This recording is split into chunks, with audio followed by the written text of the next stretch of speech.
mas eu gostaria que você cumprimentasse quem está à direita, esquerda, na frente, atrás. Libera uma palavra da parte do Senhor sobre a vida do seu irmão. Diga: é muito bom estar nesse lugar para juntos adorarmos, bendizermos. Te bendizemos por essa semana, por esse dia, por essa rica oportunidade de estarmos diante de Ti, na Tua casa, com o Teu povo. Trouxemos um culto a Ti essa manhã, Senhor. Queremos Te apresentar, Senhor. Que seja, Senhor, como um incenso suave às Suas narinas. Que suba a Ti e engrandeça o Teu santo e bendito nome. Seja entronizado no meio dos louvores do Teu povo essa manhã, Senhor. Fica conosco, Espírito Santo. Move em nós. Fala conosco mais uma vez essa manhã. Tudo isso te pedimos, Deus, em nome de Jesus, o Teu Filho. Amém. Vai um aplauso ao Senhor bem forte.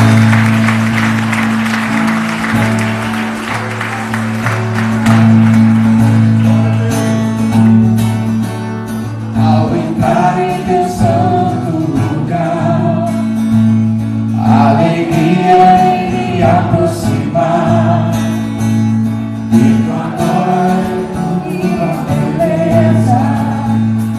Intimidade de adorar, em confiança posso me aproximar, de Tua mesa quero participar, tudo que quero fazer é prostrar-me e com Teus lábios proclamar. Diga a Ele:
oração.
E a igreja vai caminhando e crescendo. Aleluia. Glória a Deus. É um sonho sendo realizado. Violão? Ok. Glória a Deus. Deixa eu dizer uma coisa para você. Eu acho que vai um aplauso bem gostoso para essa turma que está aqui.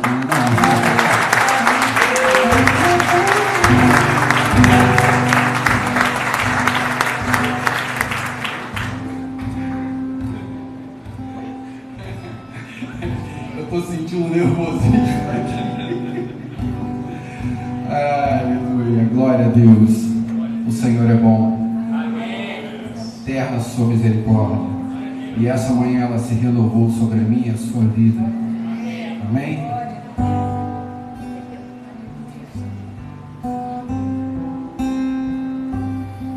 Teu sangue leva-me além a todas as alturas, onde ouço a tua voz, fala de tua justiça.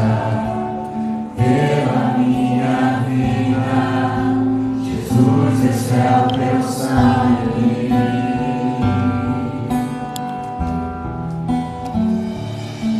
Tua luz mostra tua graça, fala do amor do Pai, que prepara para nós um caminho para Ele, onde posso me chegar somente pelo sangue.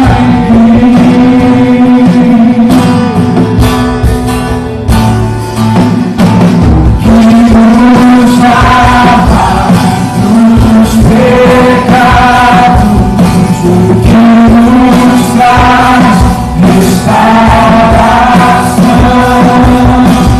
Nada além do sangue, nada além do sangue de Jesus.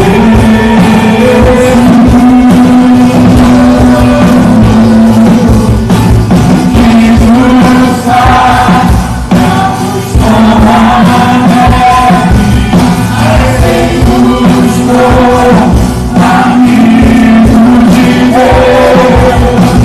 Nada além do sangue, nada além do sangue de Jesus. A cruz mostra tua graça, fala do amor do Pai, que prepara para nós o caminho para Ele, onde posso me chegar somente pelo sangue.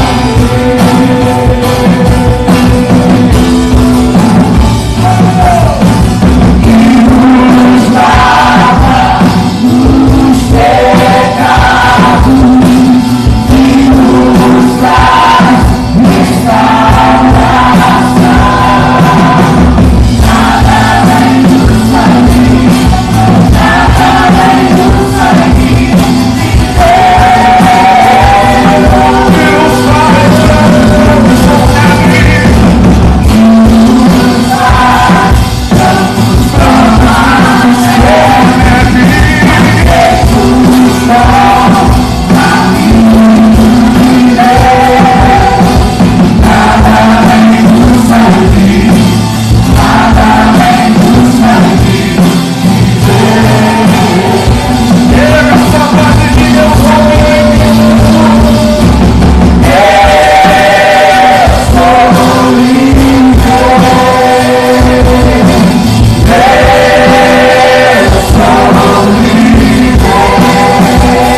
bebido todas.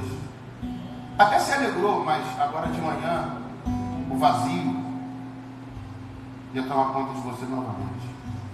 Mas olha como é que você está hoje. Você está livre. Você é livre.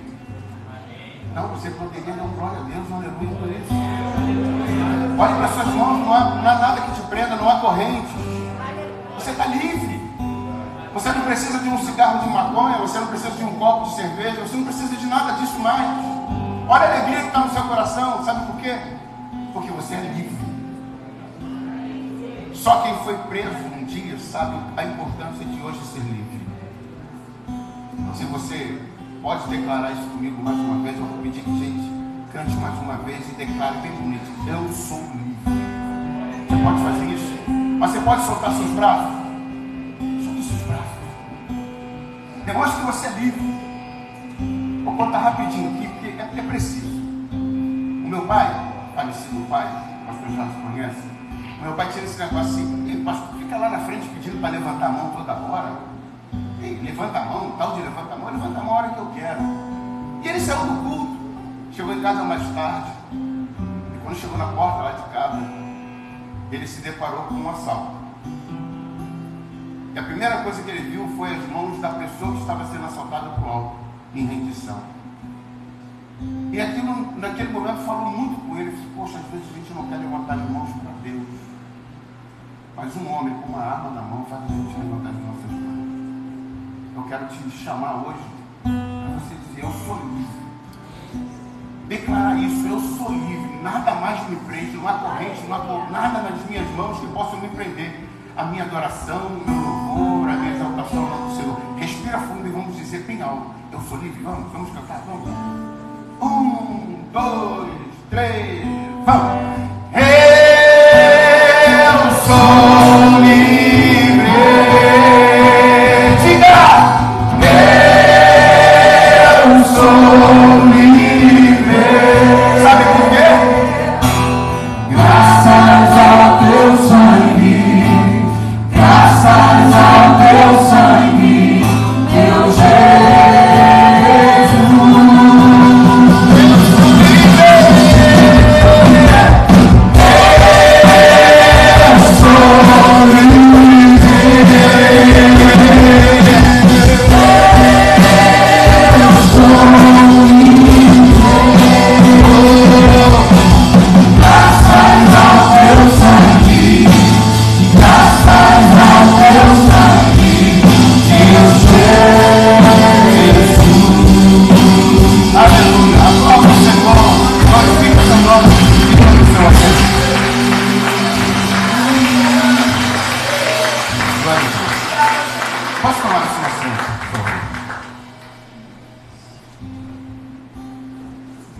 ter, nesse momento, a feliz oportunidade de contribuir com a obra do Senhor. Aleluia. Ah, não.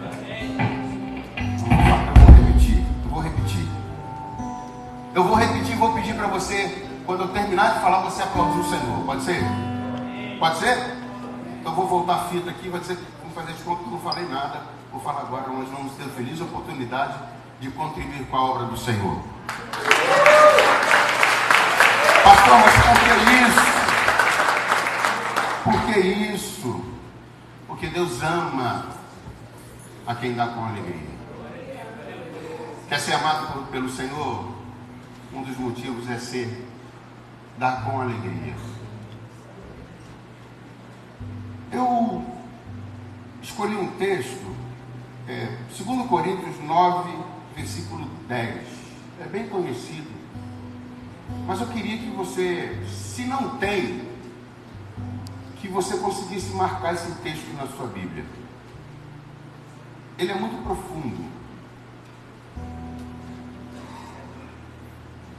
E traz um contexto muito forte para nós num momento como esse. Porque veja só, redobre a sua atenção comigo aqui. Esse momento agora do culto que nós vamos ofertar, preste bem atenção no que eu vou dizer, é tão importante diante de Deus como as demais partes, tanto do louvor quanto da hora da pregação. É a hora que você demonstra com atitude o amor que você tem por Ele, tanto que a Bíblia diz que Deus ama aquele que dá com alegria. O texto que nós vamos ler aqui, ele é muito específico e forte. E eu queria que você levasse ele para a sua vida, que você não esquecesse disso. Diz assim, ó: e Deus, que dá a semente para semear e o pão para comer, também dará a vocês todas as sementes que vocês precisam, e Ele fará com que elas cresçam e deem uma grande colheita como resultado da generosidade de vocês. Cadê Eu preciso de 6 irmãos que gostam de uva. Quem é que gosta de uva aqui? Muito. Eu gosto muito, pastor, de uva. Quem gosta de uva? 6 irmãos. Alda. Não come não, Alda, só para ficar. Gosta de uva? Quem mais gosta de uva? Mas gosta mesmo? O Antônio até levantou, Jesus. Quem mais gosta? Daqui a pouco ficou todo mundo aqui. Gosta muito de uva. Quem mais gosta de uva? Gosta muito de uva? Fiquem em pé vocês 6, por favor. Pode comer agora. Faz inveja a todo mundo. Prova. Tá docinha? Tá boa? Boa? Não, fique em pé, já. Fique em pé. Se eu dissesse para vocês assim, vamos comer mais dessa uva, vocês comeriam comigo? Até eu estou com vontade. Então vamos fazer o seguinte: a gente não tem, a gente vai ter que plantar. E vamos ter que colher para poder ter essa uva. Faz o seguinte: me dá semente. Me dá semente. Não, vocês comeram a semente? Comeu a semente? Quando a gente come a semente, a gente não vai colher mais nada. Por isso que a Bíblia diz que Deus dá a semente para semear e dá um pão para comer. Sabe o que a gente faz? Obrigado, viu, querido? Sabe o que a gente faz? A gente come semente. E semente, ela tem que ser trazida para essa terra. Eu vou dizer uma coisa para você: não há uma terra mais produtiva do que essa casa. Eu nasci no lar evangélico, vi meu pai, pastor Jason, a gente construiu igrejas. Os nossos recursos eram investidos na casa do Senhor. E Deus nunca deixou faltar nada para nós. A minha mãe ensinou me ensinou, era algo que batisse muito lá em casa. E meu pai, vou confessar para vocês, meu pai não era um homem que queria ser dizimista. E quando meu pai se tornou dizimista, a nossa vida mudou. A nossa ação de cumprir com a palavra gerou milagres. Que a Bíblia diz: eu nunca vi um justo desamparado, eu nunca vi a sua descendência mendigar o pão. Há um poder muito grande quando nós somos fiéis a Deus, quando nós entregamos e devolvemos aquilo que é do Senhor. E eu volto para o texto e quero mostrar para você a bênção que tem nesse texto. Ele dá semente para você. Você não compra semente, ele te dá semente. E ele está dizendo para você: eu vou dar o pão também. Eu vou dar semente para você semear e vou te dar o pão para você comer. E tem uma coisa: eu vou te dar todas as sementes que precisar. E tem mais: e eu vou abençoar tudo que você plantar. Vai ser abençoado. Eu quero, irmãos. Eu até comentei com o pastor essa semana que eu gosto de falar sobre isso aqui. Porque eu quero desafiar você. Você que era como meu pai, que não acreditava. Mas de tanto minha mãe insistir, meu pai se tornou um homem dizimista e nós nos tornamos fiéis. Queria falar para você que a porta está fechada. Existem momentos que parece que a porta se fecha, parece que o desemprego bate a porta, parece que nada dá certo, o dinheiro não dá, o mês só poderia ter 20 dias, porque os últimos 10 você não sabe o que acontece. Eu quero desafiar você, e você diz assim: pastor, se eu entregar o dízimo, aí quando chego com 15 dias já não tem mais nada. Eu quero desafiar você. Eu não vou embora daqui não, eu sou membro daqui. Você pode me cobrar. Eu falo sobre isso há anos, irmãos. Eu faço esse desafio há muitos anos e nunca ninguém veio me dizer o contrário. Seja fiel a Deus. Experimente nos próximos 3 meses ser dizimista fiel. Eu já tive casos, eu vou contar um caso para você aqui da minha igreja, aqui na Praia da Rosa, na Ilha do Governador. Eu falava sempre isso. E tinha um rapaz que ele é bombeiro. E ele não acreditava, ele nunca foi dizimista. E no passar do tempo, Sérgio, o nome dele, ele falou para mim: pastor, você é dizimista. E no domingo que ele veio para entregar o dízimo, eu não esqueço nunca disso. Ele veio, entregou o dízimo e colocou lá R$150. Mas só que ele falou assim: se eu entregar o dízimo, eu não consigo pagar eu não vou conseguir pagar o carnê das Casas de Bahia. O pastor falou que Deus vai abrir a porta, então eu vou acreditar. Irmãos, esse rapaz está lá até hoje. E ele trouxe o dízimo, os R$150, e colocou lá na igreja, onde nós éramos, a pessoa coloca o valor do dízimo e entrega aqui na mão do pastor e vai para a tesouraria. Eu estava sentado já no final do culto, a tesoureira mandou um recado para mim: pastor, tem um dízimo aqui que veio R$150, mas tem R$200 dentro do envelope. Eu falei: de quem é? Eu chamei Sérgio, a tesoureira quer falar com você. Aí, no final do culto, eu fui saber. Ele falou assim: não é possível. Eu coloquei R$150. Ela disse: mas tem R$200. Não, eu coloquei R$150. O meu dízimo é R$150. Ela disse: mas veio R$200. E aí, naquele momento, ele entendeu que Deus estava devolvendo para ele. Eu sei que isso, às vezes, para algumas pessoas, isso é impossível acontecer. Mas eu creio num Deus que ainda faz milagre. E o meu desafio a você, nos próximos 3 meses, aproveita agora, final do ano e início do ano, seja fiel. Quando você receber, seja a primeira coisa que você vir fazer é entregar o seu dízimo na casa do Senhor. E no final desses meses, me procure: pastor, deu tudo errado na minha vida.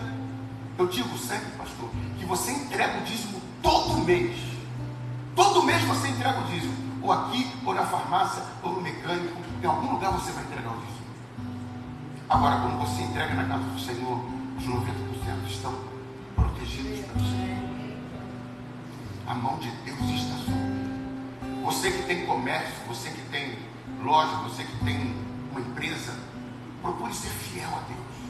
Você vai ver como é que a sua empresa vai explodir em 2023, porque Deus está procurando pessoas que sejam fiéis. E tem um detalhe, quando ele fala aqui, irmãos, uma hora sobre isso. O que importa para Deus não é o valor. Deus não está interessado nisso.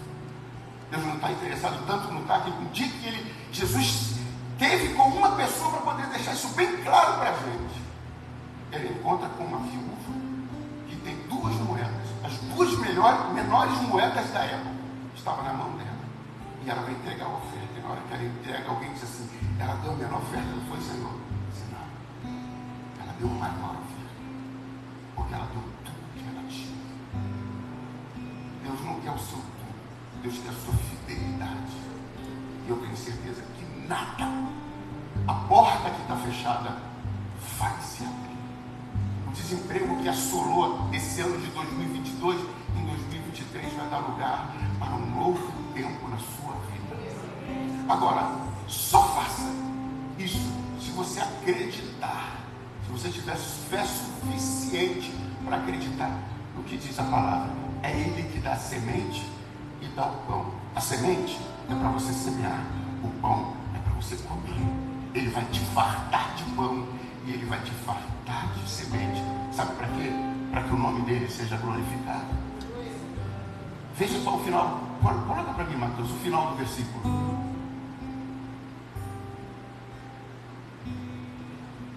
Consegue?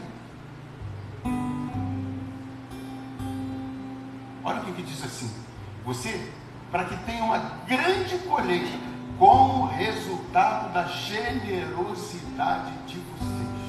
A última frase que eu digo para você essa manhã: Deus não perde para ninguém em bondade, em generosidade. Você não vai encontrar alguém melhor, mais bondoso do que o Senhor Jesus. Ele fará na tua vida. Fique de pé comigo em nome de Jesus. Pega a sua oferta. Você que trouxe o seu dízimo, você vai trazer aqui à frente. E nós vamos estar abençoando.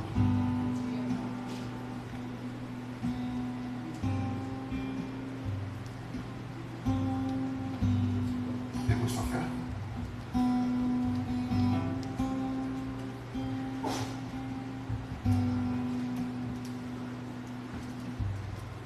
Pastor, olha o que eu vou fazer hoje. Isso é um ato de fé. Pastor, adoraria ofertar essa manhã. Mas se me virar de cabeça para baixo, não tem nada. Pega o envelope. Pega o envelope também. Poderia te contar tantos testemunhos sobre isso. Pega o envelope. Ou você não tem fé suficiente para isso, ou nem para isso você tem fé. Pastor, não tenho. Mas se eu tivesse, depois dessa palavra, eu ia entregar minha oferta. Pega o envelope vazio e você vai trazer o envelope vazio aqui, vai entregar na nossa mão e nós vamos abençoar a sua vida. E você vai ver que Deus vai colocar nas tuas mãos para que você possa trazer para Ele também. Senhor, eu falo do que eu creio, eu falo do que eu vivo, eu falo do que eu experimentei, eu falo, Senhor, do que a vida inteira eu vi acontecer, Senhor. E talvez há pessoas aqui que não tenham fé suficiente para crer que Tu és o Deus da provisão de verdade, de que Tu és o Deus do milagre, que Tu tiras, ó Deus, água da rocha, que Tu trazes, ó Deus, as aves e dá de bandeja para o Seu povo, que todos os dias nunca deixou faltar alimento no meio do deserto do Teu povo, porque Tu és um Deus fiel e Tu não deixa faltar. Eu falo de Ti, eu não falo de outro Deus, eu falo de Ti, Senhor. Derrama sobre essa igreja uma bênção de prosperidade, derrama sobre nós. Mas Deus, nos ensina a ser fiel, nos ensina a devolver aquilo que é Teu. Não deixe que a gente coma semente jamais, mas que a semente nós possamos trazer para a Tua casa e possamos depositar aos Teus pés, no entendimento de que Tu és o Deus fiel para cumprir com a Tua palavra em nós. Em nome de Jesus. Amém. Vem à frente. Aleluia. Venha com alegria. Venha com alegria. Há uns anos atrás, o Senhor me deu a graça de sintetizar uma pregação e me tocou no coração de cantar essa canção, porque foi dito na escola bíblica dominical a respeito dos servos do Rio. E a canção diz assim: a chuva e o vento vieram contra mim, mas nada poderá me abalar, pois a destra do Senhor não me deixa perecer, e eu descanso à sombra do seu poder.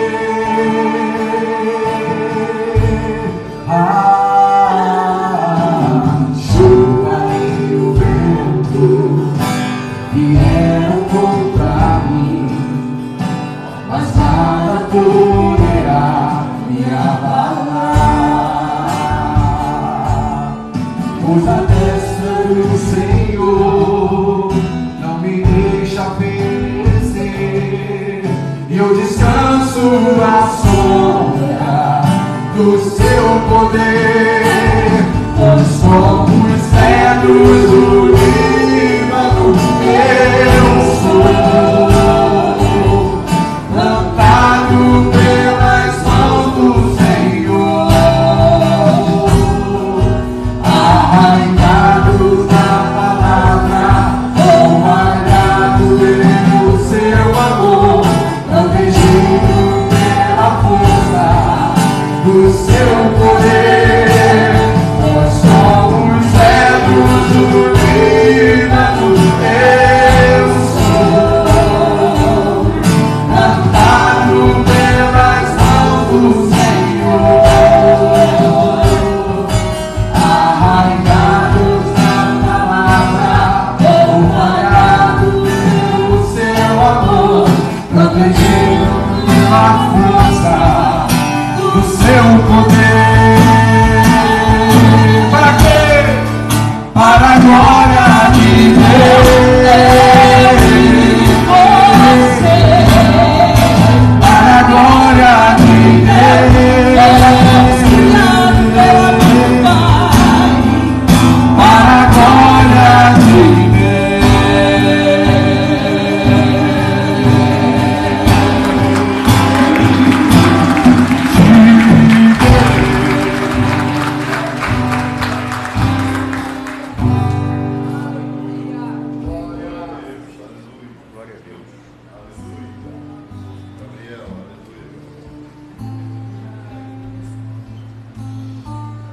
Glória a Deus. Bom dia a todos. Que manhã especial, tantos motivos para a gente estar feliz, não é? Eu quero dar mais um motivo para você celebrar. Alguém entre nós pela primeira vez, alguém nos visitando. Temos gente bonita ali entre nós, olha. Que bom. Deus te abençoe, querido. Que bom que você veio, que se sinta bem, que possa voltar outras vezes. Sabe essas cadeiras vazias aqui que nós temos, irmãos? Sabe quem que está sentando aí? É aquele amigo que a gente não trouxe. É aquele vizinho que a gente não convidou. É o parente que a gente deixou para trás. Então, que a gente possa celebrar por aqueles que vieram e procurar por aqueles que não vieram, para que eles estejam entre nós. Hoje é um dia especial, dia de Santa Comunhão. A gente vai celebrar daqui a pouco. Mas deixa eu fazer menção aqui. Primeiro, algumas pessoas ainda estão usando os envelopes antigos que nós tínhamos aí, com o Pix que vai para a conta do Ângelo, que emprestou a conta dele quando a gente não tinha CNPJ. Se for para a conta dele, ele vai devolver para nós. Mas nós já temos o nosso Pix, você pode usar o Pix que a gente está colocando aqui para escrever se você precisa.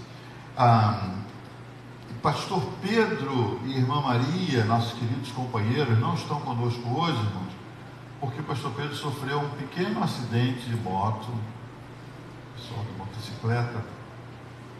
Ele estava indo para uma reunião das Águias de Cristo, a turma da motocicleta que tem aqui na igreja, esse pessoal querido, e no caminho alguém se interpôs no caminho dele, e ele, para não atropelar, ele tombou a moto, segundo a informação que ele me passou, e ele quebrou 2 costelas e teve algumas complicações. A irmã Maria, que a gente chama de Duja, a Duja se feriu também. Ele está no hospital ainda, Desde sexta-feira ele está se tratando, mas está bem, já fala, o que é uma bênção, né?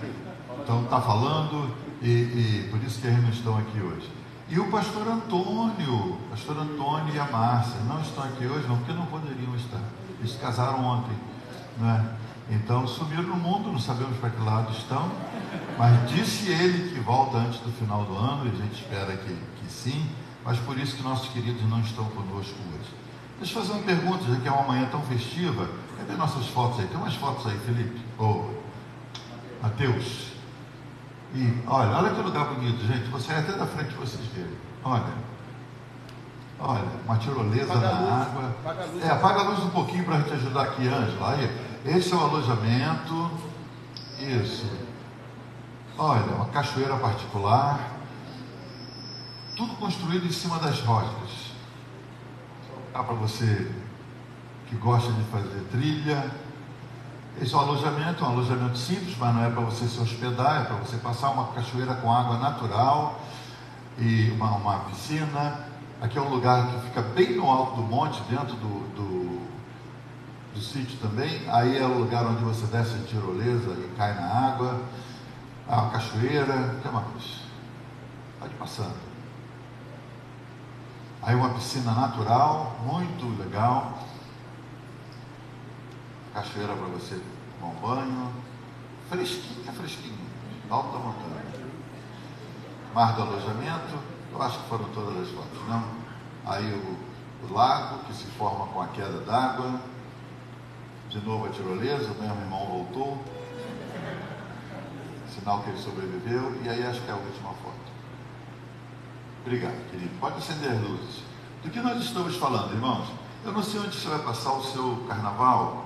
Não sei se você vai sair no bloco dos Revidos de Jesus. Não sei o que você está pretendendo para o carnaval. Mas nós precisamos levantar hoje, dos dois cultos, essa resposta. A gente foi ver esse sítio ontem. Nós conhecemos de fotos. Fomos ver lá em Miguel Pereira, 2 horas daqui. E fomos ver esse sítio. Eu particularmente gostei muito, um lugar abençoado, contato com a natureza, tem quadra para jogar vôlei, jogar futebol, tem um espaço grande para estarmos juntos, alojamentos separados dos homens e das mulheres. Mas nós precisamos fechar imediatamente, porque raramente você acha um lugar desse ainda disponível em dezembro, né? O carnaval é 16, 17, 18 de fevereiro, está pertinho, daqui a 2 meses. A minha pergunta é, quantas pessoas iriam a esse retiro de carnaval? Nós não queremos que seja só para os jovens, queremos que seja retiro para a igreja inteira. É um tempo para você ser ministrado, para você se divertir, tomar um banho de rio, sumir naquele mato e voltar depois, que a gente precisa voltar com o mesmo número de pessoas que forem. Então, seria o primeiro retiro nosso, não é? Para a gente ter um tempo. Se você tem onde ir, desfrute. Vá para a sua casa de Búzios, vai para a sua casa em Arraial, não tem problema. Mas se você quer passar com a igreja, eu tenho, por exemplo, a minha família está indo para um lugar maravilhoso na região dos lagos, mas eu disse para eles, olha, se houver o retiro da igreja, eu vou para o retiro da igreja. Quantos aqui sabem que poderiam estar? Você diz assim, quanto é isso? O retiro é caro, irmãos, o retiro você sabe. Nós fazemos retiros no nosso, lá no Parque Fluminense, que é o sítio da Igreja de Nova Vida, e em média pagávamos R$100 por dia. Então eu propus que fosse algo muito acessível para que você pudesse ir, que chegasse aí nos 280 no máximo por pessoa, incluindo 16 refeições, não é? Vamos sexta-noite, vamos o sábado inteiro, domingo inteiro, segunda inteira, terça inteira e voltamos quarta de manhã. Então você vai se enjoar do seu irmão nesse período. Mas quantos teriam a possibilidade de ir? Deixa eu ver sua mão levantada ou não. 2, 3, 5, 10, 15, 20. A gente precisa de 100. A gente precisa de 100 pessoas, pelo menos. Vou contar com o seu voto de agora e com os irmãos da noite para ver se a gente fecha. E estou contando com aqueles filhos que estão lá dentro nas salas, com os que não estão aqui, estão cozinhando, mas nós precisamos saber disso para que amanhã a gente possa dizer para eles, olha, libera ou mandamos o sinal para fechar. Amém? Mas seria bom a gente passar juntos esses 4 dias, olha, muito louvor, muita adoração, muita ministração, muito futebol, muita cachoeira, né? Vai ser bom. Se você se anima, a gente se prepara para isso. Amém? Abra sua Bíblia, por favor. Agora é hora de abrir a Bíblia e mantê-la aberta. Agora é hora de abrir a Bíblia e... Agora é hora de abrir a Bíblia e... Isso. No dia 15 de agosto de 1999, eu estava desembarcando no Brasil, morando nos Estados Unidos, e vim ministrar na Igreja Assembleia de Deus de Bom Sucesso, entre outras. Minha bagagem se perdeu. Eu cheguei no dia que já tinha que ministrar. E eu fiquei, meu Deus, o que vai acontecer? A bagagem ali dentro, as roupas todas, Bíblia, tudo lá dentro. E aí, de repente, a American Airlines se comunica e diz que está mandando uma pessoa para entregar a bagagem. Eu estava na casa da minha irmã, e ela trouxe a bagagem, e aí eu liguei e avisei o pastor, não, eu tenho roupa, já chegou a minha bagagem, eu tenho... E eu achei interessante que a pessoa que veio entregar era uma senhora. E aí ela falou, eu falei, eu precisava disso, porque hoje à noite tenho que ministrar. Ela falou, olha que honra, eu estou trazendo as malas de servo de Deus, de um pastor, eu também sou cristã. Eu falei, de onde você é? Ela falou, sou da Assembleia de Deus de Bom Sucesso dela, na sua igreja que eu ia pregar hoje à noite. E aí eu peguei o papel da companhia aérea,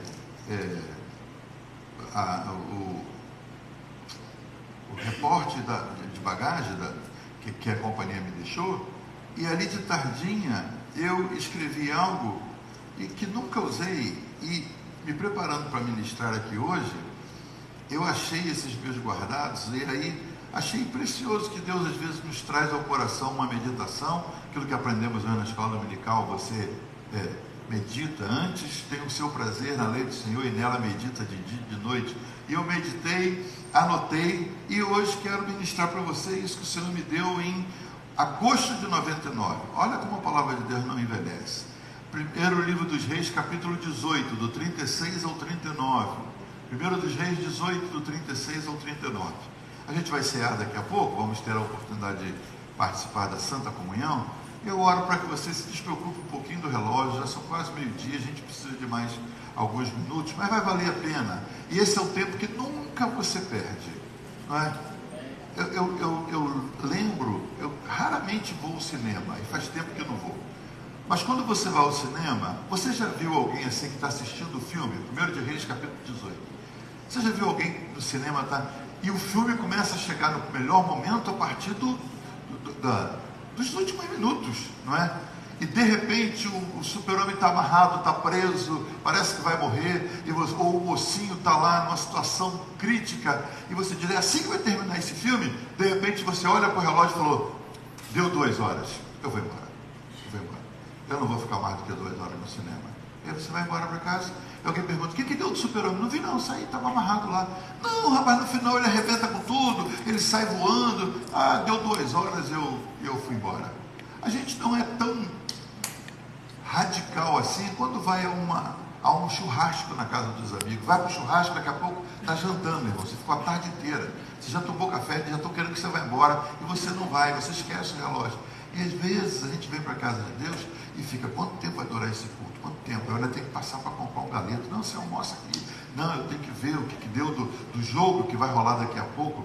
Dedique esse tempo para o Senhor. Diga, Senhor, quer ministrar para mim? Vou abrir meu coração, vou receber aquilo que tu tens para mim, e o Senhor vai falar ao seu coração. Primeiro livro dos Reis, capítulo 18, verso 36, diz assim, quando chegou a hora do sacrifício da tarde, o profeta Elias se aproximou do altar e disse, ó Senhor, Deus de Abraão, de Isaque e de Israel, que hoje se fique sabendo que tu és Deus em Israel, e que eu sou o teu servo, e que segundo a tua palavra fiz todas estas coisas. Responde-me, Senhor, responde-me, para que este povo saiba que tu, Senhor, és Deus, e que fizeste o coração deles voltar para ti. Então caiu fogo do céu e consumiu o holocausto, a lenha, as pedras, a terra, e ainda lambeu a água que estava na vala. E quando o povo viu isso, todos se prostraram com o rosto em terra e disseram, o Senhor é Deus, só o Senhor é Deus. Até aqui, esse é um texto famoso, clássico, profeta de fogo, o tisbita, Elias, que aparece do nada, encara o rei Acabe, o povo está o povo abandonou a fé, o povo se desviou, está apóstata, vivendo uma vida apóstata. E esse povo se esqueceu de quem era o Senhor, e Elias se levanta no meio desse caos espiritual, no meio dessas trevas morais, e desafia o rei, dizendo que o rei está desviando o povo, com a mulher que ele arranjou, com Jezabel, que importou os cultos dos seus deuses para dentro de Israel, para dentro do território santo, que envolvia o templo e tudo mais. E ele acusa o rei Acabe, confronta o rei Acabe, e o rei Acabe declara uma palavra de morte sobre ele, porque ele diz, não vai chover. Isso aqui já é o final do texto, mas ele diz, não vai chover enquanto eu não disser para chover. E aí o Senhor diz para Elias, Elias, sai de cena. É interessante que o mesmo Deus que fez descer fogo do céu 3 anos e meio mais tarde, poderia fazer descer fogo do céu e matar Acabe, matar Jezabel. Mas o Senhor diz para ele, retira-te, sai daqui. Falei isso semana passada, que às vezes você que é filho do Todo-Poderoso, você que tem a proteção do Altíssimo, anjos ao seu redor, recebe uma palavra estranha de Deus dizendo, sai de cena, sai daqui.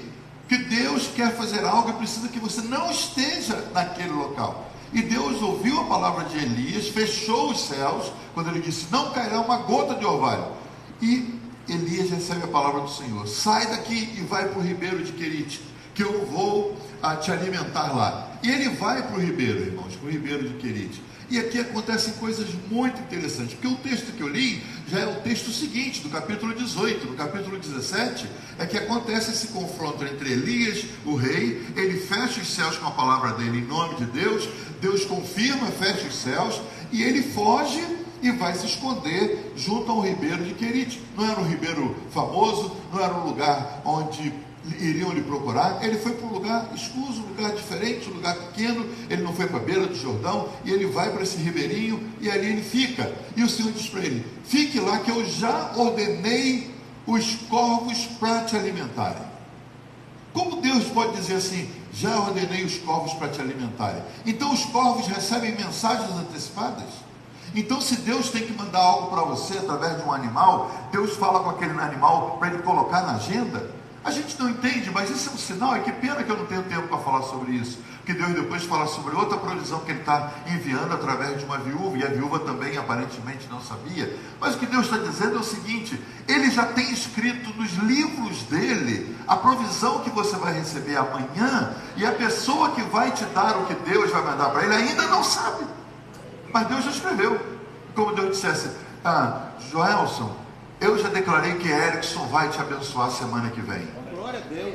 Aí se o Joelson for lá e correr e perguntar pro Erickson, o que você tem reservado para mim? Ele vai dizer, não sei, sabe por quê? No espírito dele, ele recebeu o recado de Deus, mas isso não foi processado porque a hora não chegou. Há pessoas que já receberam mensagens de Deus para abençoar outros e não processaram ainda, por isso não se deram conta. Está na casa do Espírito, está nessa esfera. E quando Deus diz para Elias, vá para o ribeiro que eu já ordenei aos corvos para te sustentarem, não é o delivery mais interessante que existe. Você prefere alguém do Rappi, você prefere alguém do Burger King, você prefere alguém de uma companhia que chega numa moto credenciada, com uma bolsinha térmica. Agora ele diz assim, eu mandei provisão para você, Michael. Eu chamei os urubus, eles vão levar.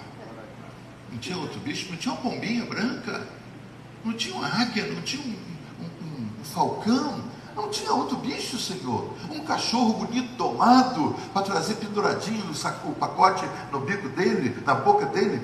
O Senhor vai mandar por boca dos primos dos urubus, dos corvos. A gente às vezes fica questionando dos instrumentos que Deus decide usar para nos abençoar. Que bom que Elias não questionou, mesmo sendo um sujeito colérico como ele. O Senhor falou, vai para o ribeiro que eu já declarei. Ele vai para o ribeiro de Querite. E ali ele fica, irmãos, um homem ativo, um homem de ação, um homem de confronto, fica sozinho na beira do ribeiro, esperando os corvos que vinham de manhã e de noite e traziam pão e carne. Os corvos amam carne, mas Deus entregava e dizia, eu não sei de onde Deus mandava aquela carne, mas dizia para eles, essa não é para vocês, essa é para o profeta. E aí os corvos vinham, lá vinham eles, aquela mancha negra vinha voando, e Elias sabia, lá vem eles, de manhã e de tarde, vinha um sanduichinho, a carne e o pão, e ele misturava, provavelmente, abria a carne, abria o pão, botava a carne dentro, e vou beber o que, Senhor? E o líquido, o refrigerante. Tem um ribeiro aí fresquinho, você bebe. Desde lá o Senhor já dá uma lição de fitness, não é? Entre beber refrigerante, bebe água fresca, é melhor. E ele comia pão e carne e bebia água, e o Senhor foi mantendo ele assim. E querite, o que significa para nós? A palavra querite significa colocar no tamanho certo, encaixar. É quando você quer colocar algo dentro de uma caixa, a caixa é menor que o que você tem, então se é uma boneca, você tem que dobrar os braços da boneca, ou se é uma coisa larga, você tem que dobrar em dois, você tem que acomodar. Querite significa isso, significa colocar no tamanho certo, encaixar. O que Deus estava fazendo com Elias e quer fazer conosco, quando Ele nos põe num lugar onde você tem que ficar dependente de Deus, é justamente isso. Ele quer te encaixar num espaço, numa estrutura que você está grande demais para isso. Então, estar em querite significa estar aprendendo no isolamento e na escassez a depender do Senhor. O Carmelo, irmãos, é um lugar que todo mundo quer estar. Elias terminou no Carmelo, o capítulo seguinte é no Carmelo. O Carmelo é o lugar do aplauso, do fogo descendo, da vitória chegando, das pessoas vendo Deus te honrar. A música da Damares, quem está lá embaixo vai ver você no palco, aquela coisa. Quem não te ajudou na prova, agora vai ter que morder a mão de raiva e ver você ali em cima e dizer, olha, agora é abençoado e tal. Esse é o Carmelo. Só que antes do Carmelo tem o querite. O querite é o lugar para onde você vai para que Deus te aperte, para você encaixar no propósito dele. E muitas pessoas passaram por isso, porque estou querendo ir para o Carmelo, mas antes do Carmelo você tem que ser tratado no querite. Querite é um lugar de isolamento, repita, isolamento. Lugar de escassez. E muita gente na Bíblia passou por isso. Moisés, 40 anos, aprendendo a ser príncipe regente, para um dia assumir o lugar do avô emprestado, do faraó. Aprendeu de tudo, na maior potência daquela época. Depois de 40 anos faz uma bobagem, mata o egípcio e vai para o deserto. E arranja um emprego de pastor de ovelhas do sogro, do homem com quem ele casou, que com a filha ele veio a casar. Então você imagina mais 40 anos, esse homem isolado no deserto, que não podia voltar para o Egito. Tudo que ele aprendeu no Egito, ele não podia usar ali, ele não aprendeu a ser pastor lá, teve que aprender ali. É um lugar de isolamento, de escassez. Aquela fartura que ele tinha dentro do palácio, de repente foi embora. Você tem que passar pelos querites da vida. Se você nunca passou, irmão, deixa eu te dar um aviso, ele vai chegar.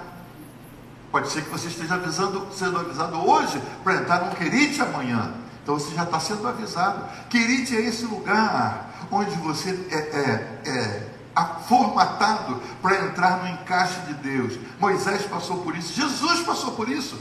30 anos. Jesus não fez um milagrinho, a não ser a única aparição aos 12 no templo, quando ele ministra para os doutores e os pais o perdem de vista. Depois de 3 dias tem que encontrá-lo de novo. E aí Jesus por 30 anos não fez nada. Qualquer um diria, mas todo o poder já estava nele? Já estava. Por quê? Porque era o tempo do querite dele, o tempo do isolamento, o tempo de ser preparado para encaixar-se na estrutura que Deus tinha desenhado. Isso é querite. Ali ele estava aprendendo a depender de Deus. Ele não podia orar para que as coisas acontecessem, ele não podia orar para que o céu se fechasse, que ele já tinha feito isso, e não podia orar para o céu abrir, que havia um propósito de Deus, de por 3 anos e meio esperar que o céu se secasse, para que a terra pagasse o preço da sequidão, e aí os homens se quebrantassem e chegasse o momento do Carmelo. Enquanto não chega o Carmelo, você passa primeiro por querite, é um lugar de isolamento. E pode ser que mesmo você estando hoje aqui de manhã, festejando conosco, apresentando uma carinha bonita e um sorriso no rosto, mas você esteja vivendo o seu querite. Você sinta, apesar de estar no meio do povo, eu estou no isolamento, eu estou sendo tratado por Deus, eu estou num lugar de escassez, eu não estou vivendo um tempo de fartura, de abundância. Ainda que Deus não deixe faltar nada, como não deixou para Elias, ele tinha pão, ele tinha carne, ele tinha água, mas era um momento de escassez. Você tem que passar por esse tempo sabendo, se o Carmelo não é hoje, enquanto não chegar o Carmelo, eu vou passar pelo querite. E o querite não é definitivo, não é eterno, ele tem um tempo. Você passa pelo querite e depois de aprovado, como foi com Elias, chegou uma hora que o Senhor falou para Elias, o ribeiro está secando, você vai ter que mudar de lugar. E o capítulo 17, versículo 7, o Senhor diz para ele, na página anterior, diz para ele, passado alguns dias o ribeiro secou, pois não chovia sobre a terra. Quem era o culpado? Elias fechou o céu. Então a palavra do Senhor veio a Elias novamente, dizendo, o Deus que falou para Elias, foge e vai para Querite. Agora o Senhor fala para ele de novo, levante-se e vá a Sarepta, que pertence a Sidom, e fique por lá. Ali ordenei, olha o Senhor de novo, ali eu ordenei uma viúva que dê comida para você. Essa viúva já sabia? Não sabia. Você pode estar recebendo hoje palavras de Deus que você não degustou ainda, não processou, que é para ser usado para outra pessoa, mas na hora certa, quando você estiver no ônibus, no trabalho, no gabinete, esperando o dentista, essa palavra que Deus já te deu, ela vai se manifestar e você vai dizer, agora, entrega. O pastor amigo meu que morreu e ressuscitou, agora já foi de vez para o céu, porque não voltou mais, então acho que ficou por lá. Mas ele se tornou um amigo, um pai que me adotou, um homem de Deus, professor de história, de geografia, advogado e pastor batista, que era tradicional, depois se tornou pentecostal. Esse homem morreu num ataque cardíaco, foi ao céu, falou com o Senhor, voltou e falou de muitas coisas interessantes que ele ouviu do Senhor, da parte do Senhor. Mas uma das coisas interessantes é que ele disse assim, Deus falou assim, eu vou provar para você e para as pessoas que conviverem com você quando você voltar, que você esteve aqui.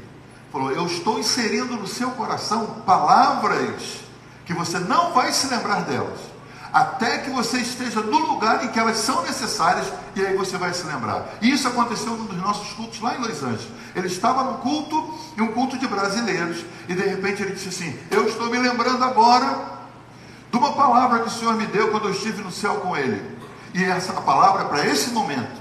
Eu falei, amém. Ele falou, essa palavra é para uma pessoa do Oriente Médio. Eu falei, Jesus, deixa eu tomar. Não, aqui é o culto brasileiro, não vai ter isso. Ele falou, tem uma pessoa do Oriente Médio aqui, essa palavra para ele. Eu falei, Jesus, tem misericórdia. Como é que eu discuto com um homem que morreu e voltou? Não vou estar, não vai morrer de novo. Se eu disser, não tem não.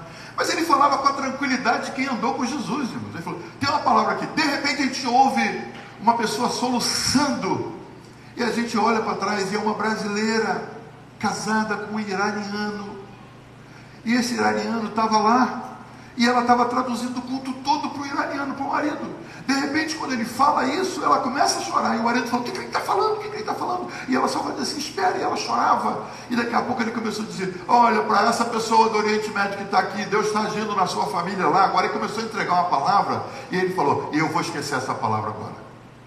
E terminou e continuou o testemunho dele.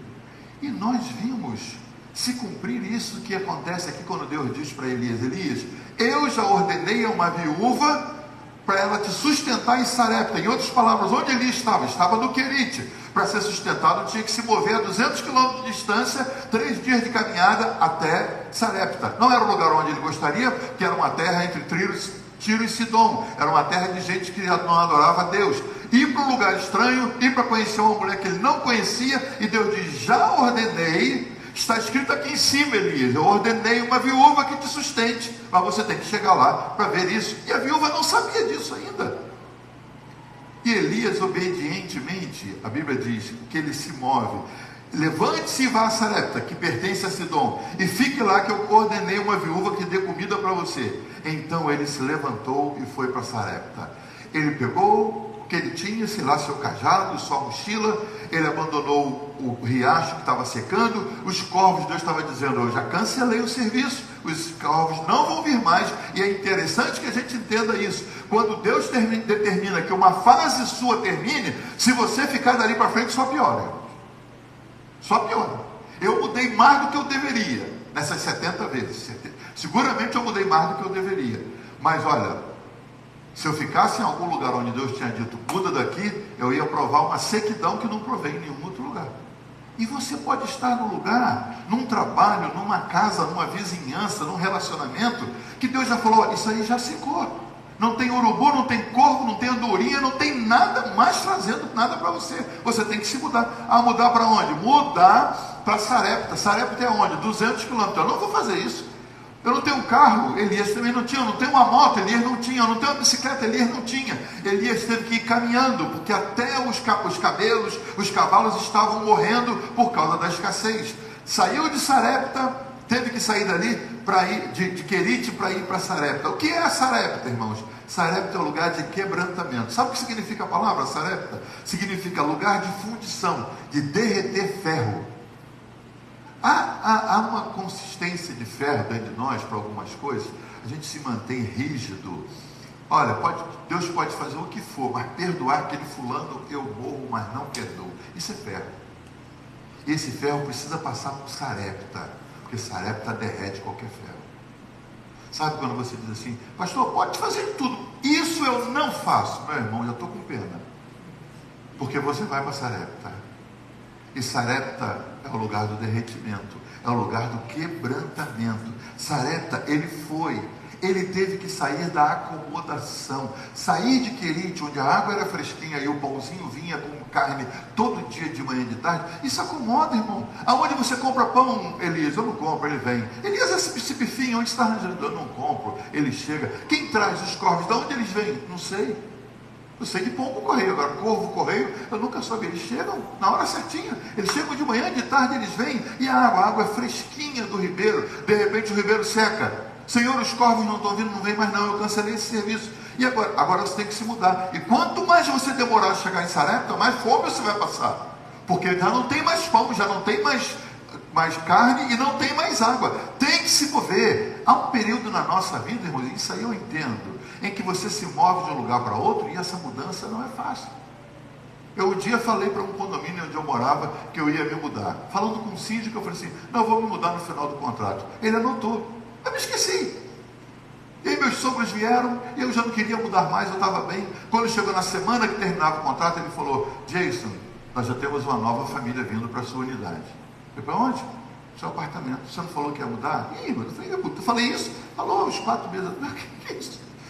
Tem que mudar, a família vem. Irmãos, eu fiz o que eu fiz muitas vezes. Fui lá na companhia, você aluga o caminhão. Você já viu esses caminhões no filme U-Haul, escrito do lado com uma gravura grande? Eu me tornei sócio daquela companhia. Você ia lá, alugava o caminhão, você passa a sua carteira, você sai dirigindo o caminhão, paga-se $20 por dia, por 24 horas, e eu peguei o caminhão e fui para a porta de casa, e com minha família, botei toda a mobília dentro. Falei, para onde eu vou com esse caminhão lotado? E com essa família toda? Eu falei, Senhor, esse caminho de Querite para Sarepta, eu estou cego, eu não sei de nada.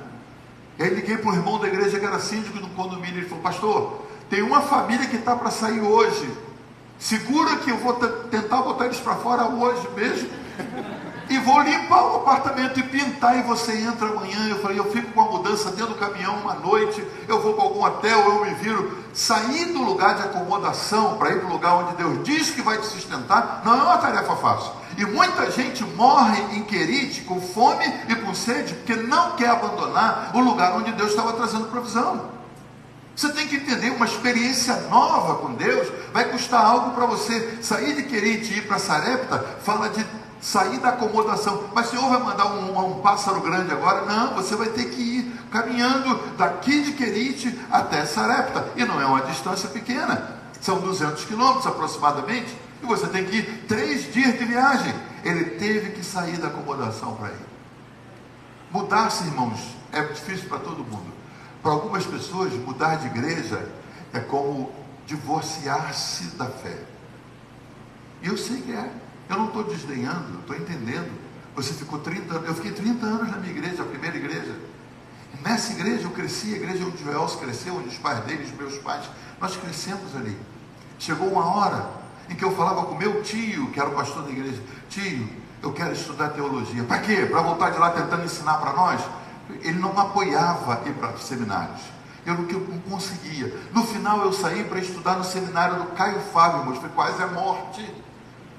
Que era um seminário presbiteriano. Saí um assembleano pentecostal para ir para um seminário. Eu era o único pentecostal no seminário. Ele não aceitava. E foi nesse seminário, quando eu resolvi sair, mantendo-me membro ainda, mas sendo aluno desse seminário, foi lá que eu recebi o convite, estudando lá, de um outro amigo, pastor Edilson Lobo, que me convidou para ir na igreja da Ilha do Governador, onde nós depois congregamos, e lá o pastor Gesiel Gomes me convidou para ser professor do Instituto Bíblico que ele estava começando. A transição aconteceu quando eu comecei a me mudar. Às vezes você diz, não, está ruim aqui, está difícil, não tenho mais oportunidade, mas eu não vou mudar. Deus tem que te empurrar para fora e você ainda se agarra, e Deus faz força daqui e você de lá. É uma luta para Deus te tirar do lugar de Querite, onde já secou o ribeiro, para você ir para Sarepta, onde tem uma viúva que vai te sustentar. Essa transição você tem que perceber em Deus. Deus falou, Elias, vou te dar um recado, os corvos não vêm mais, e o ribeiro secou. Sarepta tem um novo tempo para você. Ele teve que se mover, sair da acomodação, teve que quebrar o orgulho dele, irmãos, porque o Senhor disse assim, eu já determinei, eu já ordenei uma viúva que te sustente. Para um profeta do calibre de Elias, eu ser sustentado por uma viúva? Que isso, Senhor? Eu faço assim e cai pão das nuvens, eu faço assim, o céu fecha, eu sou um profeta quente, eu sou um profeta de primeira linha, agora o Senhor vem dizer que eu vou daqui para uma cidade para ser sustentado por uma viúva. Às vezes Deus determina que você seja abençoado por pessoas que você não aceita. Eu contei já algumas vezes na minha primeira viagem para o exterior, quando o avião parou na Colômbia, na volta, eu tinha muita bagagem, eu não tinha noção dessa questão de bagagem. E o avião parou na Colômbia e ali eu tinha que pegar uma conexão da Varig para o Rio. E eu tinha videocassete para cunhado, eu tinha um montão de coisa, bagagem demais, tudo que eles me pediram para comprar, eu tinha comprado com o dinheiro que eles me deram. E aí o homem da Varig no balcão falou assim, como o senhor vai embarcar com tudo isso? Vou lhe dizer quanto vai custar essa bagagem. Eu falei, isso é um presente. Ele falou, mas a gente está carregando esses presentes. A companhia aérea vai cobrar. E deu aquele preço alto pela carga. Eu falei, como é que eu vou levar isso tudo? Ele falou, só tem duas opções. Paga e a gente leva, e o voo está saindo daqui a pouco, ou o senhor deixa e viaja sem isso. Eu falei, eu não posso. Eu já mandei fotinha para eles, eu já disse o que eu estou levando. Eu falei, não, eu estou levando uma câmera para uma coisa para outra. Eu não posso chegar sem isso. É minha primeira viagem para o exterior, para os Estados Unidos e tal. Em outras palavras, ou você faz assim, ou assim. Ou você deixa e viaja, ou você paga e viaja. E eu não tinha dinheiro nenhum para pagar. Isso não é muito difícil na minha situação, né? Não tinha dinheiro nenhum. E aí eu digo, Senhor, fui para um canto assim, Senhor, o que eu faço agora? Aí quando eu olho para o lado, vem um homem, quase 2 metros de altura. Era véspera de carnaval no Brasil. E ele vem já com o bloco dele ao redor, os seguranças, as pessoas. Ele era muito rico, ele sempre passava carnaval no Brasil. Só que ele já vinha de lantejoula, ele já vinha de brilho, ele já... Irmãos, quando eu olhei, falei, Pai amado, sangue de Jesus. E ele vem desfilando, e aquele montão de gente ao redor dele, montão de bagagem. Os chapéus dele vinham naquelas bolsinhas arredondadas, tudo. Ele viu e falou, Senhor, é um homem ou uma mulher? O que é aquilo? Meu Deus, tem misericórdia. E imagina 32 anos atrás, quando eu olhei, clamei o sangue. Quando eu clamei o sangue, o Senhor falou, são os corvos chegando. Jesus, é a viúva de Sarepta. Eu falei, meu Deus, faça isso com a viúva, Senhor. Ele veio, ele era conhecido, ele encostou no balcão, falou com o pessoal do balcão, todo mundo sabia dele, trouxeram aquele montão de bagagem e ele me viu assim na luta, se dirigiu a mim e perguntou, puedo ajudar? Posso ajudar? Eu falei, mantive certa distância. Aí o moço falou, ele está com essa bagagem toda, o homem da Varig, ele está com essa bagagem toda e ele quer viajar sem pagar. Eu falei, não, porque eu não sabia e tal, eu tentei explicar. Ele chegou para o homem assim e falou, põe a bagagem dele toda no meu nome. Ele passou o cartão especial dele assim, o cara botou, pode ser? Pode. Aí ele falou, pode ser? Ele pode. Puxou aquela bagagem toda minha, irmãos, ele botou e falou, no Rio você pega de volta. E aí ele pegou os tickets todos que deram a ele da minha bagagem e me deu assim, vai viajar comigo no Rio, você pode pegar. E eu fiquei assim, no meu íntimo, não tinha ninguém melhor, assim, diferente do meu porte, assim, uma pessoa neutra, não tinha ninguém. A gente fica tentando dizer dizer para Deus que tipo de viúva, que tipo de corvo ele tem que usar. Quando deveríamos nos concentrar na misericórdia dele, na provisão dele e no que ele faz para nos abençoar. O homem ele entrou, foi para a primeira classe, eu lá para a classe dos mortais e viajamos. Quando eu desembarquei, ele estava lá tirando a bagagem dele, ele nem tocava, ele tinha os ajudantes dele, ele já vinha pronto para o carnaval, já estava com metade da fantasia, e aí eu soltei e ele falou, pode pegar sua bagagem. Eu peguei minha bagagem, falei, Deus abençoe e tal, e fui arrastando aquele montão de coisas, e eu vi que Deus toma providências, como ele falou com Elias, você vai para Sarepta, é longe, vai para Sarepta, eu estou a pé, vai para Sarepta, Sarepta é um lugar de gente idólatra, vai para Sarepta, eu já declarei, eu já ordenei uma viúva para te sustentar lá. Como é que eu vou saber disso? Só indo. De Querite você não sabe o que está acontecendo em Sarepta. Você tem que ir, tem que quebrar o orgulho, irmãos. O orgulho tem afundado muitos líderes. Eu não vou baixar a cabeça, eu não vou fazer isso. O orgulho tem derrubado muita gente grande. Derrubou quem era o primeiro depois da Trindade, que virou Satanás, quando era o querubim ungido, por orgulho. Derrubou Saul, que foi ungido por Deus como o primeiro rei de Israel, e por causa de uma musiquinha que as mulheres cantaram. Saul matou a 1000, mas Davi matou 10.000. O coração dele se turbou, e dali para frente ele esqueceu o reino, esqueceu de Deus, e passou a perseguir Saul até o último dia da sua vida. Você tem que vigiar para que o orgulho seja derretido na sua vida. E Sarepta é um lugar onde o seu orgulho é derretido. Ele é lugar de fundição, onde o ferro é derretido. Orgulho tem derrubado muita gente, que não derrube você. E essa manhã que já passou para tarde, antes que a gente celebre a ceia do Senhor, que a gente se lembre que esse Deus que providencia todas as coisas, esse Deus que já tem gente reservada, dá até gosto na boca, né? Água na boca, de a gente pensar assim, poxa, eu estou aqui fazendo o meu culto ao Senhor, e Deus já cutucou pessoas, Deus já ordenou pessoas para me abençoar. E você que precisa de um emprego, você está aqui fazendo suas contas. Se eu for naquela empresa, se eu pedir aquele tio, irmão, imagina que o seu Deus já tocou em alguém, que amanhã vai te ligar e dizer, estava pensando em você ontem, rapaz. Era Deus ordenando a ele que te procurasse, que te sustentasse, que te abrisse uma porta. Isso é muito difícil de acontecer. Claro, nenhuma promessa da Bíblia é para quem não crê. As promessas todas são para quem crê. E quem crê, diz a Bíblia, verá a glória de Deus. Pode ser que essa manhã você esteja, não no Carmelo. O Carmelo é o lugar da conclusão, da glória, do testemunho. Mas pode ser que você esteja em Querite essa manhã, e esteja com a provisão de Deus, mas não é o que você gostaria. Pastor, eu estou comendo pão e carne. Imagina se Elias diz para Deus, Senhor, eu sou vegetariano, eu não como carne. Então o Senhor providencia outra coisa, entendeu? Ou então diga, pão engorda. Tem gente que diz que pão engorda, irmão, eu não acredito. Deus não falou para Elias, estou mandando alface, estou mandando aspargos, e estou mandando ovo cozido. Ele falou, estou mandando pão. Senhor, estou ouvindo que pão engorda. Estou mandando pão. E estou mandando carne. Mas carne, carne é proteína. O bicho teve que morrer para eu comer a carne. Eu questiono, quando Deus decide mandar carne e pão, irmãos, é porque carne e pão tem seu valor.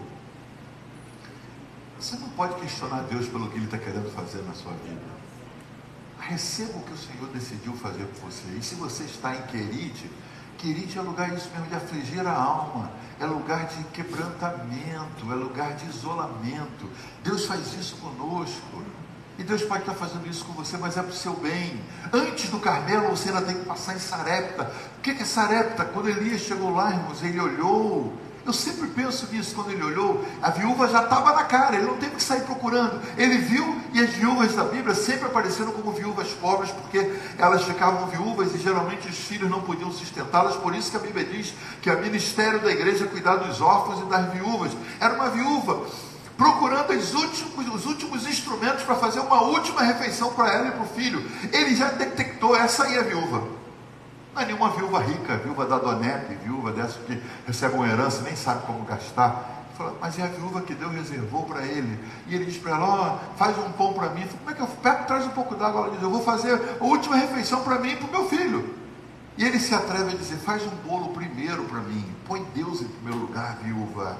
Põe Deus em primeiro lugar, buscar em primeiro lugar o reino de Deus e sua justiça. Faz um bolo para o profeta, e eu declaro que na sua casa o azeite não vai faltar e a farinha vai se multiplicar. E essa mulher recebe o profeta em casa, obedece o que ele diz, e a Bíblia diz que os anos que ele ficou lá, não faltou comida para ele, para ela, para o filho. Depois o filho veio a falecer, ele orou, o filho voltou a ter vida. Houve um novo clima, um novo tempo de bênçãos naquela casa, porque Elias decidiu quebrar o orgulho, aceitar ser sustentado por uma viúva e ir para uma casa onde ele normalmente não entraria.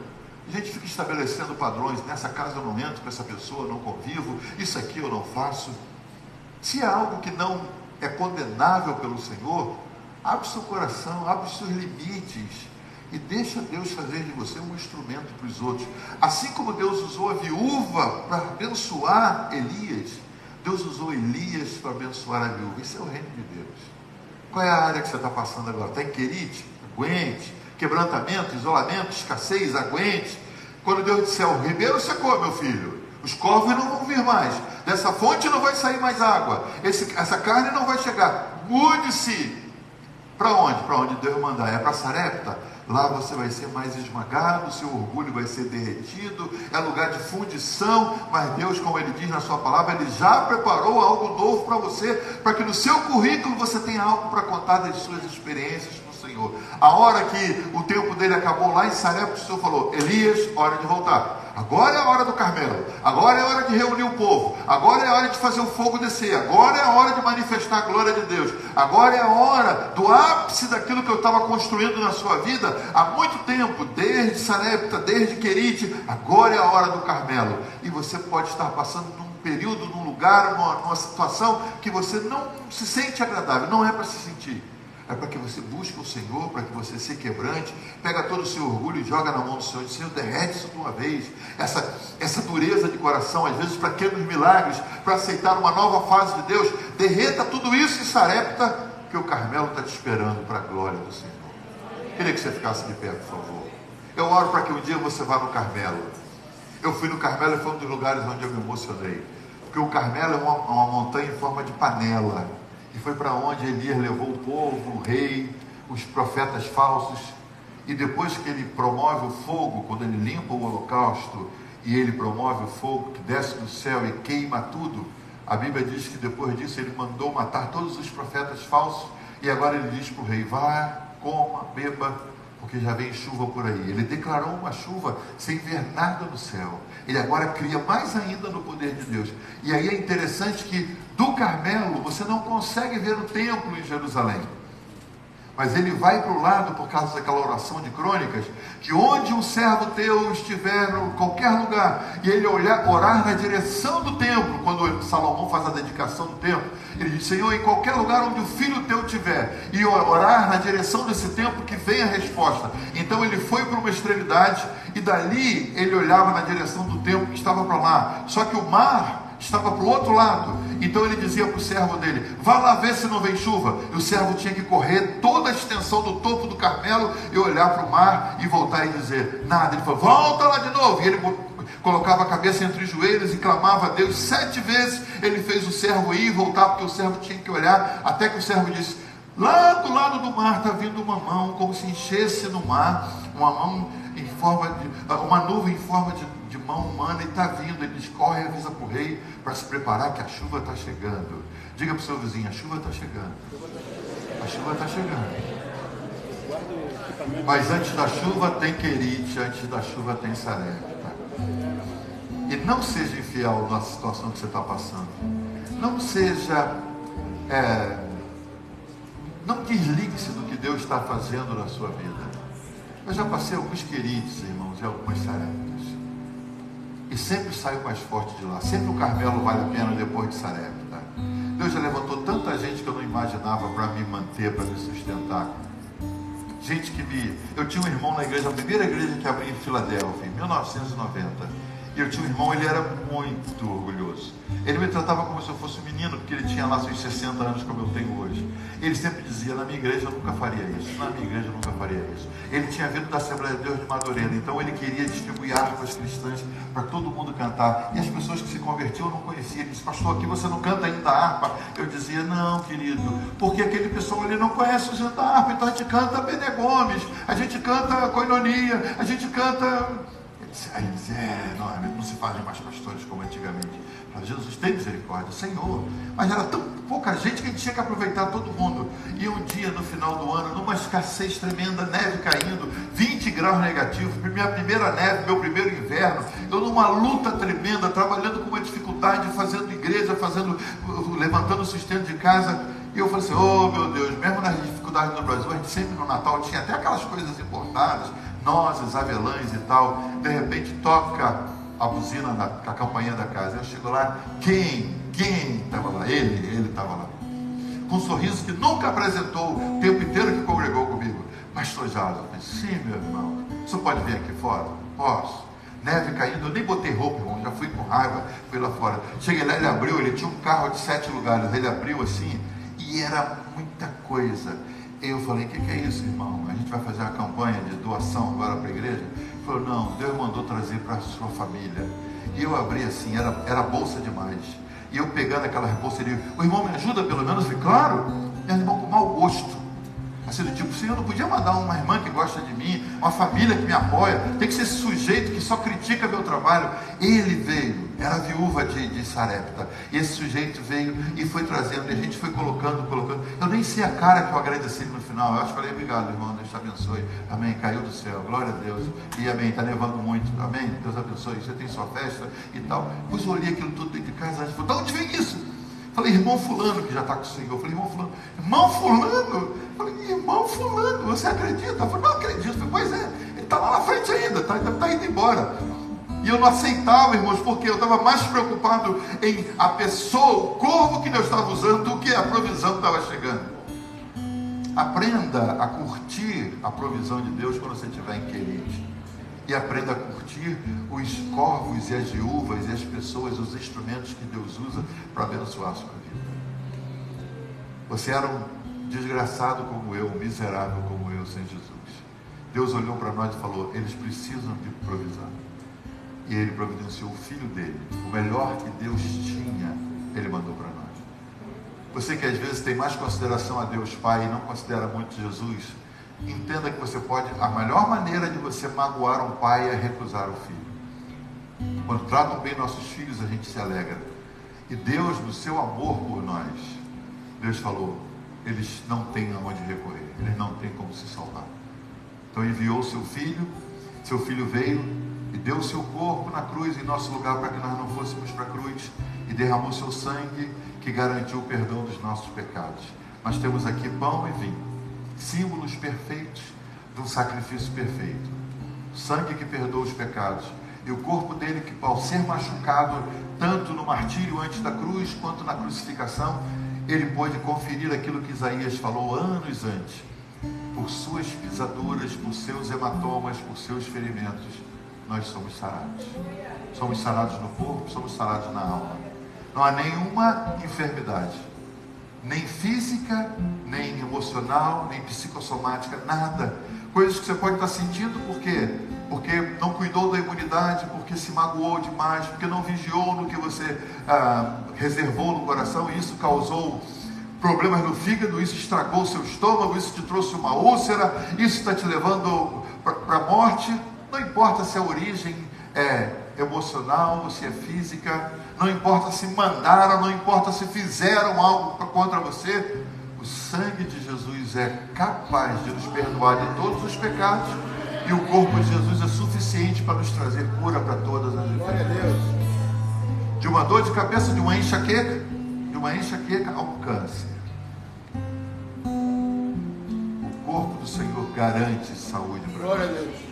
Pelas pisaduras dele nós fomos sarados. Então entenda isso, você vale muito. Quando o inimigo dizer que você não vale, quando a mãe, o pai, sei lá quem disse para você que você nunca vai emprestar, quando o patrão te desvalorizar, quando o vizinho gritar alguma coisa para você, olhe para o céu e diga, eu tenho valor. alguém morreu em meu lugar para mostrar que eu tenho valor. Diga para o seu vizinho, você tem valor. Você tem valor.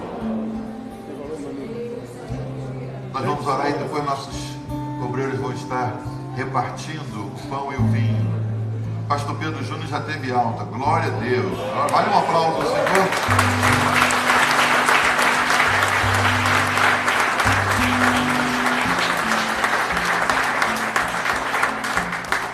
Eu vou pedir que o pastor Erickson venha aqui e pastor Joelson. E eles vão apresentar os elementos, o pão e o vinho. Vão estar orando. Preste o microfone comigo. Vão estar orando para que o vinho seja... O vinho não vai transformar-se em sangue, irmão. Nós não cremos na transubstanciação. Nós cremos que o vinho é vinho e que o pão é pão. Mas eles são símbolos perfeitos que Jesus usou na Páscoa, na última que ele participou, para dizer: isso é meu corpo que por vós é dado, isso é meu sangue que por vós é derramado. Então, entenda isso, e na hora que você tomar na mão, espere uns pelos outros, vamos esperar uns pelos outros, mas que você entenda o significado real desses elementos na sua vida. Pode ir lá, por favor. Amém. Senhor, nós queremos bendizer o teu santo e poderoso nome. Nessa manhã, Senhor Deus, nós queremos te agradecer, Pai querido, por estarmos aqui. A tua palavra vai dizer, Senhor Deus, que esse é o momento em que nós devemos fazer em memória do nosso Senhor Jesus Cristo. É nele que deve estar os nossos pensamentos e os nossos corações. É para ele que nós temos que dar, Senhor amado, a nossa gratidão. Porque ele tomou o nosso lugar, entregou o seu corpo, foi crucificado por nós, Pai querido. Um lugar que cabia a nós, Pai amado. Ele tomou o Senhor Deus para si, porque só Ele poderia pagar o preço que foi pago, Pai querido. E nós queremos bendizer a Ti, ó Deus e Pai Todo-Poderoso, porque nós temos hoje a oportunidade de, assim como cantamos aqui, assim como o pastor Joel, Senhor Deus, enfatizou bem, nós somos livres, Senhor Deus. E essa liberdade veio pela entrega do nosso Senhor Jesus Cristo na cruz do Calvário. E nós queremos te agradecer, Pai querido. Nós queremos te bendizer pelo seu corpo sacrificado por nós. Nós queremos te agradecer, ó Deus e Pai Todo-Poderoso, por uma entrega que ninguém poderia fazer a não ser Ele mesmo. Pai querido, nós te louvamos, nós bendizemos a Ti, Senhor amado. Obrigado, Senhor Deus, pelo sacrifício do nosso Senhor Jesus Cristo. Obrigado, Senhor amado, pela cruz de espinho que foi colocada nele, Pai querido. Obrigado, Deus e Pai Todo-Poderoso, pelas chicotadas que Ele levou em nosso lugar, Senhor Deus. Obrigado, Deus e Pai Todo-Poderoso, porque Ele não retrocedeu. Obrigado, Senhor amado, porque Ele cumpriu aquilo, Senhor Deus, que nos traz hoje a liberdade de estarmos aqui, ceando em comunhão, como igreja, como noiva de Cristo. Nós te louvamos e nós te agradecemos, Pai querido, pelo sacrifício do nosso Senhor Jesus Cristo, pelo seu corpo entregue por nós, agora e para todo sempre, em nome poderoso do nosso Senhor Jesus. Amém e amém. Senhor, apresento a Ti este cálice, representando o Teu sangue vertido na cruz. Que ao participarmos deste momento, Senhor, que se cumpra uma vez mais a Tua palavra. Tu levaste sobre si nossas dores e enfermidades, por Suas pisaduras fomos sarados. Esse sangue que é capaz de purificar e perdoar, Senhor. Nós te louvamos, nós te agradecemos por essa oportunidade. Oportunidade essa, Senhor, que mais uma vez, mais um mês, chegamos até aqui, Senhor. Seja Teu nome glorificado, em nome de Jesus.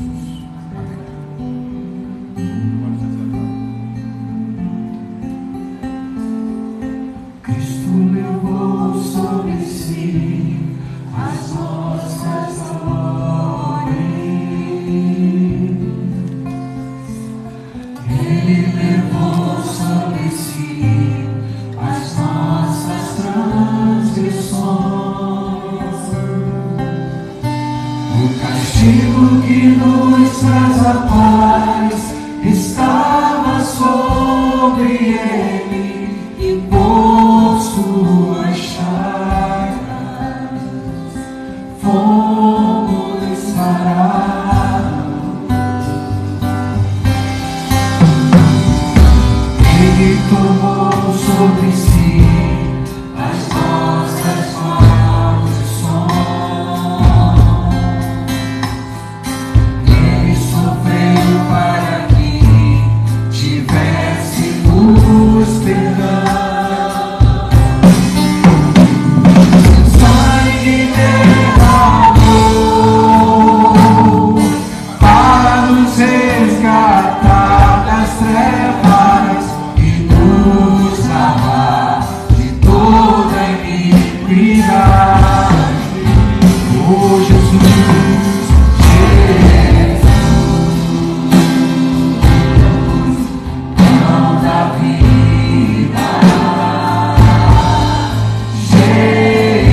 você por uma ideia equivocada, você que serve ao Senhor, que sabe, tem consciência do sacrifício dele, diga: não, eu não vou participar, que eu estou brigado com fulano, eu falei uma bobagem. Alguém diz: pastor, é melhor não participar estando no erro. Não, é melhor não estar no erro. O pecado só tem valor enquanto ele não é confessado. Magoou o cônjuge? Perdão, meu amor. Você não pede perdão porque ele merece, você pede perdão porque você depende disso. Ou seja, o que for que você tenha cometido, um pecado que você considera grande, um pecado pequeno, não existe esse nível de pecado diante de Deus, não existe essa categoria, mas que você possa dizer: Senhor, me perdoa, eu quero te honrar.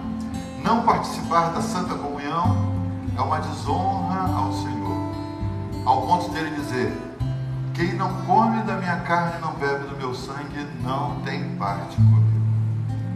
Não há oração pastoral, não há pedido de voto, não há nada que alguém possa fazer por você se você não participar e vier a hora do arrebatamento e você ficar: não, mas minha mãe estava orando, o pastor está pedindo. Jesus falou: quem não come e não bebe, não participa do meu sacrifício, não tem parte comigo. Não fique de fora daquilo que o Senhor pagou um preço tão caro para que você pudesse desfrutar. Levante seu pão e diga: obrigado, Senhor. Paulo, escrevendo aos Coríntios e a nós, no capítulo 11, a partir do verso 23, ele diz: eu recebi do Senhor o que também vos ensinei. Que o Senhor Jesus, na noite em que foi traído, tomou o pão e, tendo dado graças, o partiu e disse: isso é o meu corpo que por vós é dado. Fazem isso em memória de mim. Vamos participar do pão.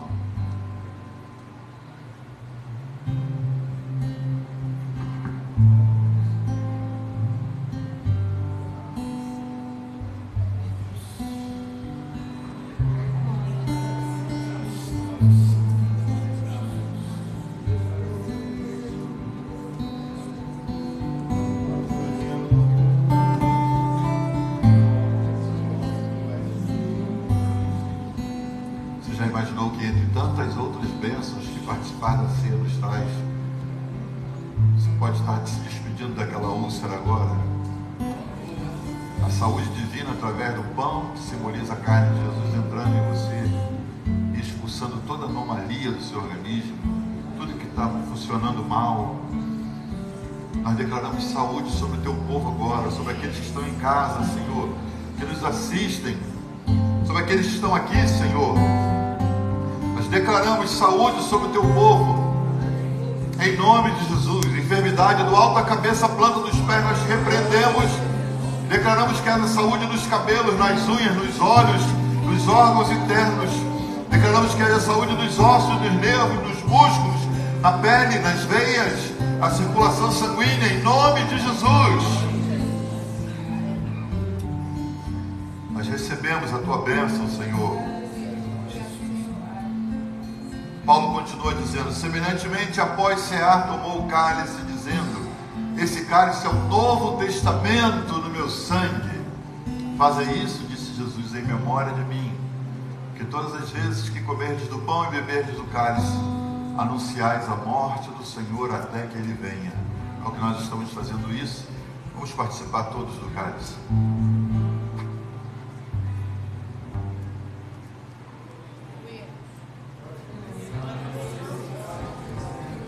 Há glória a Deus guardado nesse coração, a hora é agora. Há um aleluia reservado no Senhor, agora é a hora de devolvê-lo, entregar a Ele.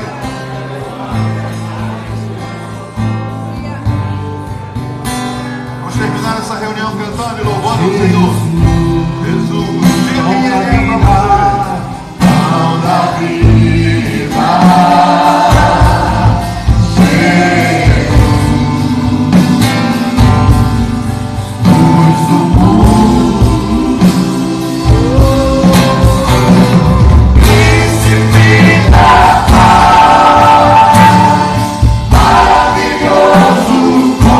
Conselheiro, onde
Cristo, o amor de Deus, nosso eterno Pai, e a comunhão do Espírito Santo seja com todos que amam e aguardam a vinda de Jesus.